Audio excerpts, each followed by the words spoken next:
Hey guys, I have a little bit different video for you today because I had an experience a couple months ago that really changed my life and forced me to reevaluate some of my habits and perspectives and really my understanding of freedom. A couple months ago, right around Thanksgiving, I was up in Northern California with Adam. He had just gotten out of jail and we were visiting his family. It was a great time. And I was going to drive home the night before Thanksgiving to be with my own family, even though I think it's a status holiday. I do love them and it's a chance to see them. So I left a little bit too late the night before. It's about a 5-hour drive, and about halfway there, in a region of the highway called Blood Alley, because it is famous for how many car accidents happen there. It's right near where James Dean died. I got a little bit too tired in spite of having had 2 coffees before I left, and for a few seconds I started to doze off. I didn't even fall asleep. I just started, dozing, and I drifted to the left for a few seconds, and there's no divider on this highway. It's just a 2-lane highway with no lights, and I realized that I was drifting, and I freaked out and snapped awake and overcompensated by swerving hard right. And the last thing I remember was for a split second feeling my car pulling back the other direction and knowing it was bad. The next thing I remember, my car door was open and people had stopped on the side of the highway, and I got out. They were calling an ambulance. I remember seeing blood trickling down my neck, but I didn't feel it because of the adrenaline, I guess. And I looked up the highway. I was on the opposite side of where I had started, and there was a traffic jam for as far as I could see, and I remember knowing that I caused it. I mean, obviously there's no denial. This accident was my fault, and I'm extremely lucky that I did not have a passenger and that no one was seriously injured, and it was just me and the other party that got into the accident. So I took the guy's advice, told me to sit down. I walked to my car to call Adam to grab my phone. And I reached for my passenger side, obviously not this car. This is my new car because my old car was totaled. But I reached for the passenger side and it was gone. And in its place, I saw what I recognized as the grill of a semi. But I had a pretty severe concussion and I just didn't really register how serious the accident was. And then it's a blur, and I was at the hospital, and Adam came down, and he came with his brother. They were amazing. They drove 2.5 hours to come get me.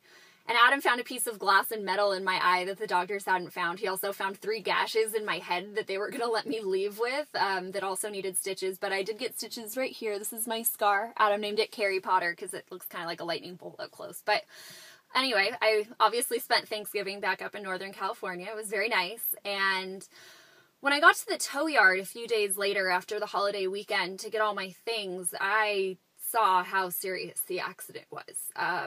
You can tell from the pictures that don't even show how deep the impact went. I mean, the middle console of my car pushed up and out, and that's probably what I hit my head on.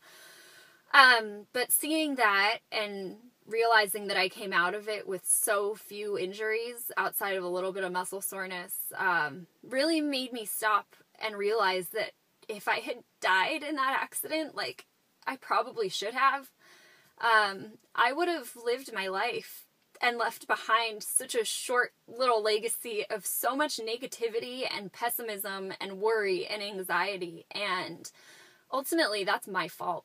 I have made the choice over the course of my life to react to things in that way. And yeah, I can blame public school because I was a really carefree kid until I got to kindergarten. And then from that point on, I was anxious and scared and terrified of breaking rules and authority. But even though I broke out of the mental slavery of believing that the state is a force of good, I kept that mentality with myself. And I was my own worst tyrant and oppressor because I was negative and because I was pessimistic. And I've just been realizing over the last couple months that if I want to spread peace and freedom and love, the effort is futile if I cannot extend those qualities to myself. Because I can read Rothbard and I can understand the illegitimacy of the state and I can speak out on behalf of its victims. But ultimately, if I'm not happy in my own mind and in my own life and I can't take control of that, what's the point?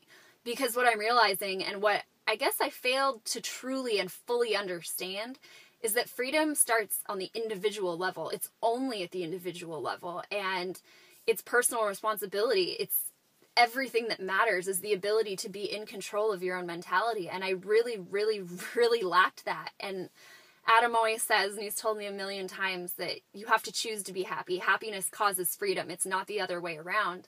And I really didn't get that until I almost died and realized what a gnarled mess of anxiety I was. So what I'm learning I need to do, and what I've been practicing, is to, in every interaction, in every possible relationship I have, whether it's to the government even, I can't be so reactive. I can't be negative. I can't choose to live a life that is anything less than happy and open and free, because I enslaved myself. And in every moment, it is a choice of how to react. I can be angry at the government, sure, but if I let that anger do anything more than fuel my ability to speak out, if I let it ruin my peace of mind, I'm not free. The state still wins. And if I let my own pessimism and fear and anxiety ruin my peace of mind in my personal life, again, I'm not free, because freedom isn't just about freedom from the state. It's freedom from everything. It's freedom to just live. And I didn't let myself live. I lived more in fear than I did in love. So